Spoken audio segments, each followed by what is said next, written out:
আফগানিস্তান পড়ছে কেন? আফগানিস্তান পড়ছে কেন? কারণ তারা সিস্টেমগুলোকে সরাই দিয়েছে। সিরাতের আদলে, সিরাতের রক্তে ওরা জমিনকে পবিত্র করে ফেলছে।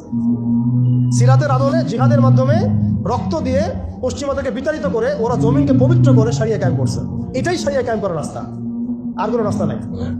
আপনি যতই তন্ত্রমন্ত্রের ধার ধারেন না কেন, আপনি কখনোই সফল হতে পারবেন না। লিখে নেন, কাজ করতে থাকেন, দেখেন যখন কোনো ইস্যু নাই, সবাই শান্তিপূর্ণ অবস্থায় থাকতে চাচ্ছে, তখন জঙ্গি ইস্যু তৈরি করা হচ্ছে, কোন নাটক সাজানো হচ্ছে। আরে মারবি বা যুদ্ধ করবি তো ঘোষণা দিয়ে কর, লুকাচুরির কি আছে? মুসলিমদেরকে মারার জন্য ভারতে নতুন নতুন পায়তারা চলতেছে। এখন আমাদের এই ভাইরা তো বদ্ধ একটা জায়গায়। আপনারাই বলেন তারা কি করবে এখন? তারা মিশন নিছে, রাষ্ট্রীয়ভাবে মিশন নিছে মুসলিম নিধনের। এখন এই ভাইদের কোনো রাষ্ট্র নাই, কোনো জামা নাই, কোনো আমির নাই, কোনো এদাত নাই, কোনো জিহাদের কোনো মানে ওখানে অবস্থাই নাই করার মতো তাদের, তাই না? ভিতরের কথা বলছি আমি, কাশ্মীরের কথা বলছি না। তাহলে এই ভাইরা এখন কি করবে? এই যে অবস্থা, এই অবস্থা কি মনে করছেন আমাদেরকে প্রভাবিত করবে না? অভ্যন্তরীণভাবে এখানে বাংলাদেশে আমরা বেশিরভাগ মুসলিম হলেও আমাদের আশেপাশে চতুর্দিকে ঘোরাফেরা করতেছে কুফাররা, চতুর্দিকে ঘোরাফেরা করতেছে। আপনি কাকে বিশ্বাস করবেন? চায়নাকে বিশ্বাস করবেন? ভারতকে বিশ্বাস করবেন? নেপাল ভুটানকে বিশ্বাস করবেন? না মায়ানমারকে বিশ্বাস করবেন? আপনি যাবেন কোন দিকে? আমাদের প্রস্তুতিটা কি?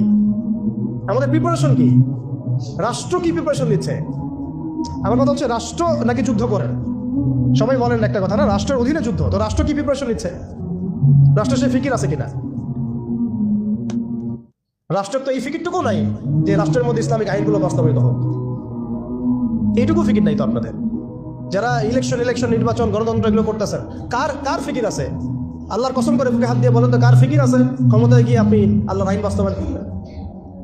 ইসলামপন্থী ভাইদের কথা বাদ দিচ্ছি, ইসলামপন্থী ভাইদের কথা বাদ দিলাম, আমি সেকুলারদের কথা বলছি, ডেমোক্রেটিকদের কথা বলছি। কারণ রাষ্ট্র চলে আসছে এইভাবেই।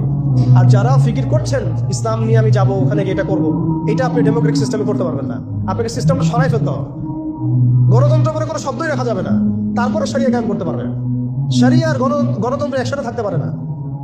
শরিয়া, গণতন্ত্র, ধর্মনিরপেক্ষতাবাদ, কমিউনিজম এগুলো একসাথে থাকতে পারে না। একটা বোতল, এর মধ্যে আছে আপনার বিষ, এখানে আপনি দুধ খেতে পারবেন না।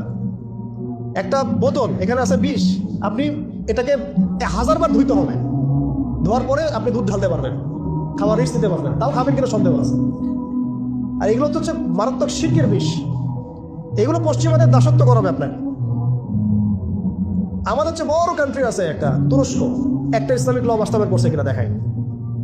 বড় একটা কান্ট্রি আছে মিশর, দেখায় না আমাকে একটা ইসলামিক ল বাস্তবায়ন করতে পারছে কিনা।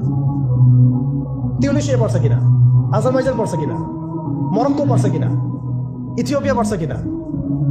আপনারা বলেন পারছে কি? ইয়েমেন পারছে কিনা? জর্ডান পারছে কিনা? লেবানন পারছে কিনা? পারে নাই। আফগানিস্তান পারছে কেন? আফগানিস্তান পারছে কেন? কারণ তারা সিস্টেমগুলোকে সরাই দিয়েছে। সিরাতের আদলে, সিরাতের রক্তে ওরা জমিনকে পবিত্র করে ফেলছে। সিরাতের আদলে জিহাদের মাধ্যমে রক্ত দিয়ে পশ্চিমাদেরকে বিতাড়িত করে ওরা জমিনকে পবিত্র করে সারিয়া কায়েম করছে। এটাই সারিয়া কায়েম করার রাস্তা, আর কোনো রাস্তা নেই। আপনি যতই তন্ত্রমন্ত্রের ধার ধারেন না কেন, আপনি কখনোই সফল হতে পারবেন না। লিখে নেন, কাজ করতে থাকেন, দেখেন ফান্তাজিরু ওয়া ইন্না মাআকুম মিনাল মুনতাজিরিন। কোনো সমস্যা নাই। আফগান পারছে এই কারণেই, কারণ তারা পশ্চিমাদের তন্ত্রমন্ত্রের গৌরব ধাঁধায় পড়ে নাই। তারা সিরাতের রাস্তায় হাঁটছে।